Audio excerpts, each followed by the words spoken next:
បាទសួស្តីអ្នកទាំងអស់គ្នាសូមស្វាគមន៍មកកាន់ Channel Ritzel ខ្ញុំបាទឈ្មោះចំណោដែលជាម្ចាស់ Channel នេះផ្ទាល់ខ្ញុំបាទរីករាយក៏ដូចជារំភើបខ្លាំងណាស់ដែលបានរួមដំណើរជាមួយអ្នកទាំងអស់គ្នាហើយ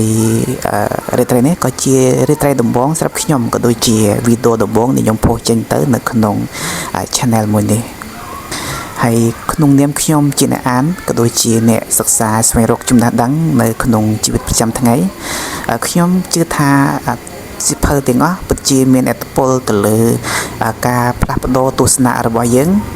រួមទាំងធ្វើឲ្យជីវិតរបស់យើងប្រសើរឡើងជាងមុន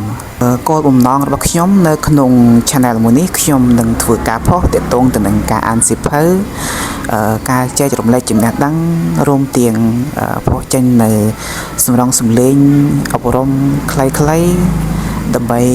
ជាការចូលរួមចំណែកមួយនៅក្នុងសង្គមតាមរយៈមាតិកាល្អៗមានតម្លៃ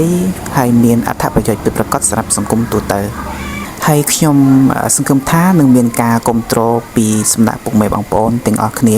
ខ្ញុំមានសំណួរមួយសួរទៅកាន់បងប្អូនថាតើបងប្អូនដែលកំពុងទស្សនាខ្ញុំពេលនេះហ្នឹងថាតើកំពុងតែអានសៀវភៅចម្លងជាងអ្វីដែរ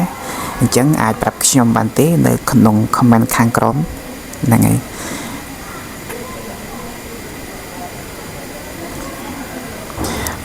បាទសូមអរគុណសម្រាប់ការចូលរួមរបស់បងប្អូនទាំងអស់គ្នា